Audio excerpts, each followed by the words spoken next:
Ecclesiastes in chapter 12. ప్రసంగి 12వ అధ్యాయంలో ఒక వచనాన్ని చదవాలనుకుంటున్నాను. Ecclesiastes chapter 12 verse 1. ప్రసంగి 12వ అధ్యాయము 1వ వచనం. It says here, remember your Creator in the days of your youth, before the evil days come and the years draw near, when you'll say, I have no delight in them. దుర్దినములు రాకముందే ఇప్పుడు వీటి యందు నాకు సంతోషము లేదని నీవు చెప్పు సంవత్సరములు రాకముందే నీ బాల్య దినములు యందే నీ సృష్టికర్తను స్మరణకు తెచ్చుకొనుము. In all the years that I have ministered the word of God, I have discovered that it's very difficult for people to change once they become old. నేను దేవుని వాక్యాన్ని బోధిస్తూ అనేక సంవత్సరాలు ఒక విషయాన్ని గ్రహించాను. మనుషులు వయసులో పెరిగిన తర్వాత వారు మారడము చాలా కష్టం.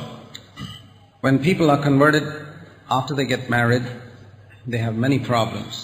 పెళ్ళైన తర్వాత ఎవరైనా మారు మనసు పొందితే వారికి ఎన్నో సమస్యలు ఉంటాయి. First of all, their partner may not be converted. మొట్టమొదట వారి భాగస్వామి మారు మనసు పొందకపోవచ్చు. And they don't have much time to study the word of God because they have children. అంతేకాదు వారికి పిల్లలు ఉండడం చేత వారు బైబిల్ చదవడానికి వారికి ఎక్కువ సమయం ఉండదు. And then they also have lived life in a certain way and it's very difficult to change. మరి అంతేకాకుండా వారు ఒక రకంగా జీవితాన్ని జీవించుకుంటూ వచ్చారు కనుక అప్పుడు మార్పు పొందడం వారికి చాలా కష్టం. You know how easy it is to bend a plant that's just growing up. మరి మీకు తెలుసు ఒక చిన్న మొక్కను వంచడము ఎంత సులువో. But once that plant becomes a tree, you can't even bend it 1 inch. అయితే ఆ మొక్క ఒక పెద్ద చెట్టుగా మారిన తర్వాత దాన్ని 1 ఇంచ్ కూడా మీరు వంచలేరు. I've seen people converted in their 50s also. మరి 50 సంవత్సరంలో కూడా మారుమనసు పొందినటువంటి మనుషుల్ని నేను చూశాను.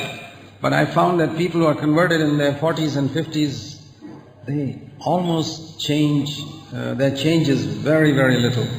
మరి 40వ సంవత్సరము 50వ సంవత్సరంలో మారుమనసు పొందినటువంటి మనుషుల్లో నేను చూసిన విషయం ఏంటంటే వారిలో మార్పు చాలా కొద్దిగా మాత్రమే ఉంటుంది. Because they have lived in a certain way for 50 years. 50 సంవత్సరాలు ఒక రకంగా వారు జీవిస్తూ వచ్చారు. And yeah, they accept the Lord, they believe that Jesus died for their sins. మరి ఆ తర్వాత ప్రభు అయిన యేసుక్రీస్తు వారి పాపాల కొరకు చనిపోయాడని ఆయనను వారు అంగీకరిస్తారు. I have almost never seen anyone becoming radical at that age. మరి అటువంటి వయసులో అకస్మాత్తుగా పూర్తిగా తిరిగినటువంటి మార్పును ఎవరిలో నేను చూడలేదు. I found that I know there are people who are converted even when they are 70 or 80. మరి 70-80 సంవత్సరాల వయసు ఉన్నటువంటి వారు కూడా ఉన్నారు. But if God lays hold of your life before you're 20, you are really, really a blessed person. ఒకవేళ దేవుడు మీ 20 సంవత్సరాల వయసు కన్నా ముందే మిమ్మల్ని పట్టుకున్నట్లయితే మీరు నిజంగా ధన్యులు. Because not only you got your whole life ahead of you, ఎందుకంటే మీ జీవితం అంతా మీ ఎదుట ఉండడమే కాకుండా you have not yet made some of the most important decisions of life, like your career and your marriage.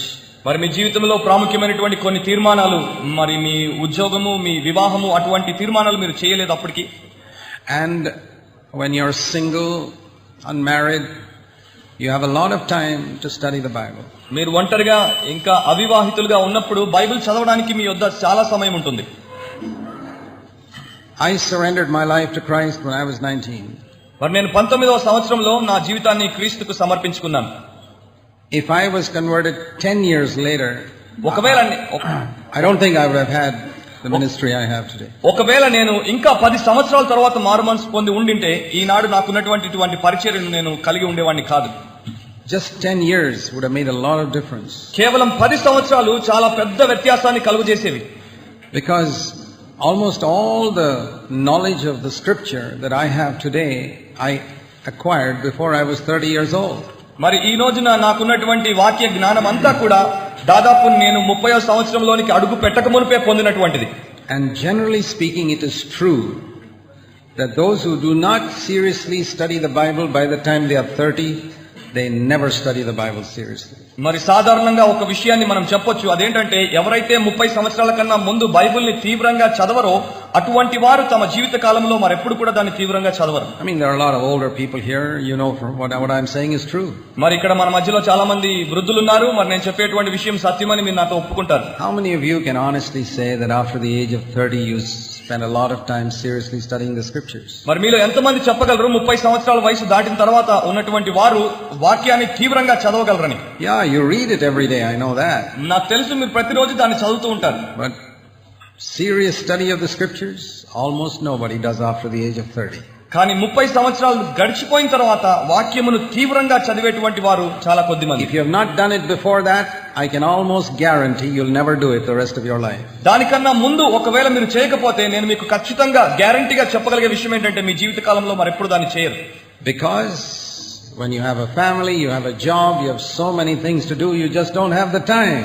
ఆ తర్వాత మీకు ఉద్యోగము, కుటుంబము, ఇంకా ఎన్నో చేయాల్సినటువంటి పనులు ఉండడం చేత మీకు ఈ పని చేయడానికి సమయం ఉండదు. Now, I'm not talking about full-time Christian workers who got nothing else to do the whole day.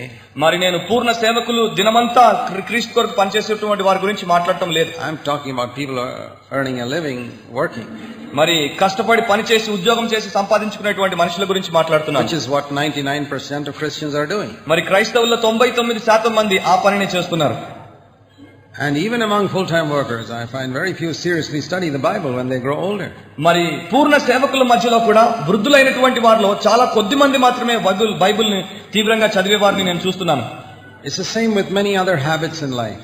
మరి మన జీవితంలో ఉన్నటువంటి వేరే అలవాట్ల ప్రకారమే ఈ అలవాటు కూడా ఉంటుంది.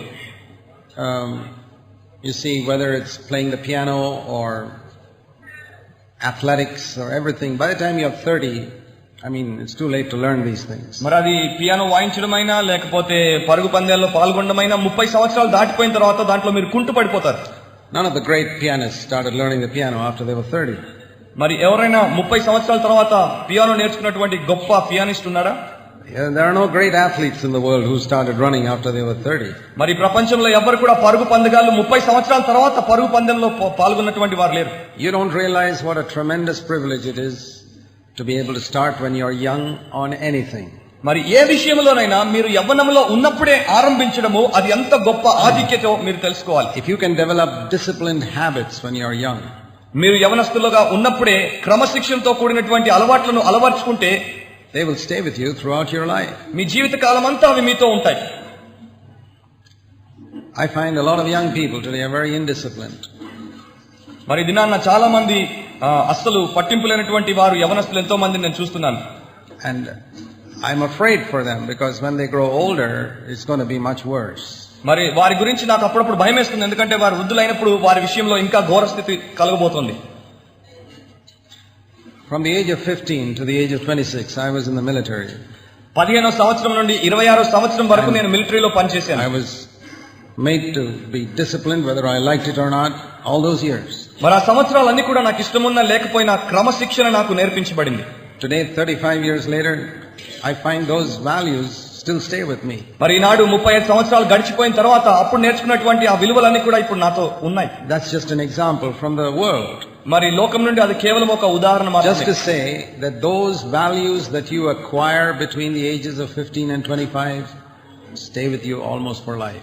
ఏ విలువలైతే మీరు 15 నుండి 25 సంవత్సరాల వయసులో మీరు నేర్చుకుంటారో అవి మీ జీవిత కాలం అంతా మీతో పాటు ఉండిపోతాయి. So I want to say to you young people, you are in a very very crucial important stage in your life. మరి యవనస్తులారా, అందుకని నేను మీతో చెప్పే ఉద్దేశం ఏంటంటే మీరు ఇప్పుడు ఉన్నటువంటి స్థితి అది చాలా క్లిష్టమైన ఎంతో ఉన్నతమైనటువంటి స్థితి. This is the time of your life where you must make the maximum use of the time you have for God. మరి ఈ సమయంలోనే మీకున్నటువంటి సమయంలో ఎక్కువ శాతం సమయము దేవుడి కొరకు మీరు వాడగలగాలి. But if you just play the fool like a lot of young people even among Christian circles do, మరి మన క్రైస్తవుల మధ్యలో ఎంతో మంది యవనస్తులు సమయాన్నంతా ఆటల్లో ఆడి పాటి చేసుకున్నట్టు మీరు కూడా చేసుకుంటే you will just drift along as a mediocre third-rate Christian all your life. మరి మీ జీవిత కాలం అంతా ఒక మధ్యస్థంగా మామూలు క్రైస్తవుడిగానే మిగిలిపోతారు. You need to have your priorities right when you're young. యవనములో ఉన్నప్పుడే మీ యొక్క ప్రాధాన్యతలన్నిటినీ మీరు సరిగ్గా పెట్టుకోవాలి. A lot of problems we have are because we don't have our priorities right. మనకు ఎన్నో సమస్యలు ఉండడానికి కారణం ఏంటంటే మన యొక్క ప్రాధాన్యతలు సరిగ్గా లేవు. What are the most important things for you in your life? మరి మీ జీవితంలో మీకు అతి ప్రాముఖ్యమైనటువంటి విషయాలు ఏమి? My priority means you give first place to certain things. మరి ప్రాధాన్యత అంటే ఒక్క విషయానికి లేక కొన్ని విషయాలకు ముందు స్థానం ఇస్తారు. And those you must give time for those things. అటువంటి విషయాలకు మీరు తప్పకుండా సమయం కేటాయిస్తారు. And that's why it says, remember your Creator in the days of your youth, afterwards evil days will come and you won't have so much delight in them. మరి అందుకనే Bible చెప్తోంది, మీ బాల్య దినముల యందే మీ సృష్టికర్తను స్మరణకు తెచ్చుకోండి, ఆ తరువాత వచ్చే సంవత్సరాల్లో మీకు సంతోషం ఉండదు.